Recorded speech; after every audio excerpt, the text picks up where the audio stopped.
this new methodology of teaching and learning, where you're learning through examples, you're learning through case studies, you're learning by doing, and there's a huge difference in the way that you actually adapt to the material because of how it's taught. Vega schools children of a new world.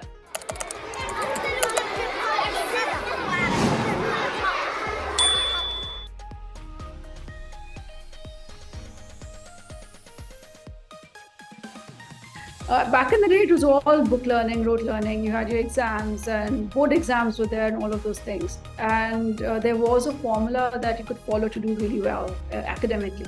While the teaching was excellent, it was still about kind of really doing well in your exams. For my postgrad, recently I went to London Business School and Columbia Business School. It was a joint degree offered by both the business schools. And there, of course, I got exposed to this new methodology of teaching and learning, where you're learning through examples, you're learning through case studies, you're learning by doing, and there's a huge difference in the way that you actually adapt to the material because of how it's taught. So I really enjoyed my entire business school experience, and because it was so practical, if you will. So I've seen both sides of kind of the very learning for an exam education system, as well as learning by doing, the case study method.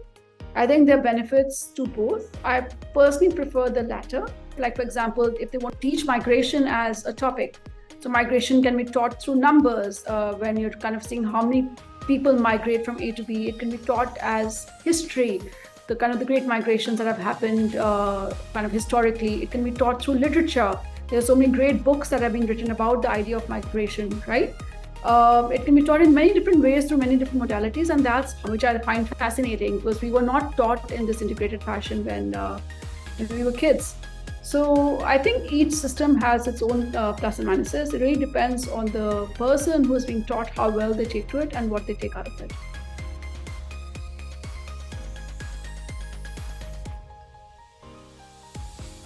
You need to know the child as an individual, right? And I know it's not possible for schools to do it at the scale that they are, but I think smaller class sizes, more individual attention being paid to each child.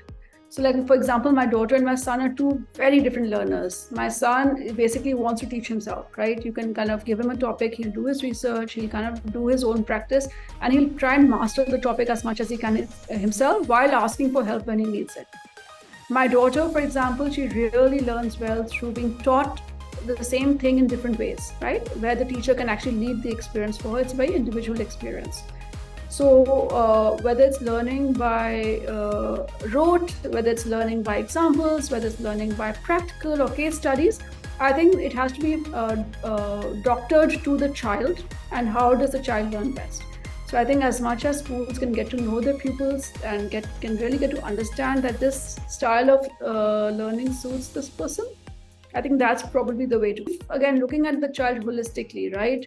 If a child is really good at sports, can you use sports as a way for them to enter education, right?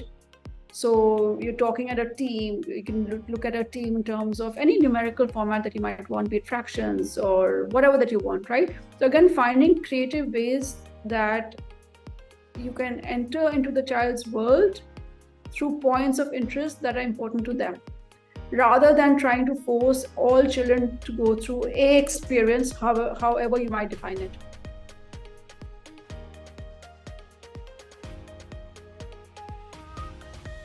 How do you ideate? How do you strategize? How do you think? And most importantly, how do you articulate that, be it through language, written or spoken, right? Being able to communicate clearly, effectively, engagingly, that is a life skill. And no matter what you do in life, you could be a lawyer, you have to communicate. You could be an accountant, you still have to communicate. Accountants who communicate better do better than accountants who don't, right? You could be a tech engineer.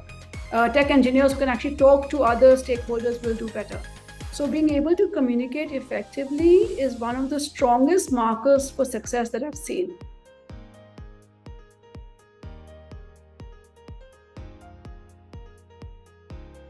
There have been umpteen studies done by so many researchers who've spoken about as resilience being the single most important marker that predicts success for a child.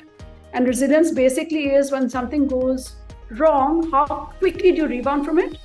And do you allow it to take you down, or do you actually kind of come out of it and do better because of it, right? And resilience is a skill that can be taught. And I think it's a skill that should be taught by schools.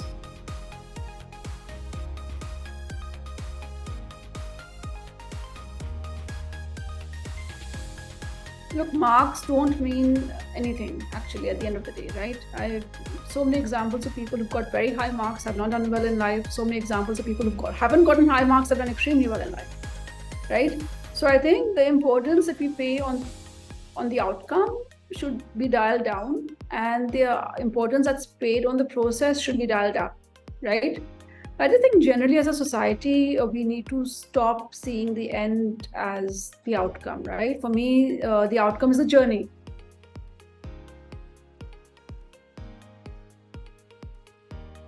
Like learning is something that doesn't really stop. I mean, I was 41 when I started my exec MBA. So at the age of 41, I was still learning. I still went back to school, right? So as long as learning is seen as a continual process that you enjoy and you have skills to learn, I think that is the most important thing. How you learn is more important almost than what you learn. Learning is a skill. Learning is not something that you get. You should know how to learn. Like when you give someone who knows how to learn to build a spaceship, right? And a spaceship is made up of many parts. And if that person really wants to get into it, if that person knows how to learn, they will understand the physics and mathematics, whatever is required to actually get there, if they have the dedication, the time to do it, but they should know how to learn. There's something called attachment theory that I think all teachers should basically try and understand, right? Because in the early years, what really matters is how strong the attachment bonds are for the child, because that's what gives the child a space of comfort, right? And if that child doesn't have that safe space in which they're really feeling attached to the caretakers in their life, that's when a lot of long-term issues for the child will start. So I think it's very important that especially the early year teachers are just really nice to the kids, right? And they really look at the kids as individuals and they give them that safe space to be whoever that they are. I think when you have a very strict teacher at that age, that's when a kid actually starts to dislike the school process.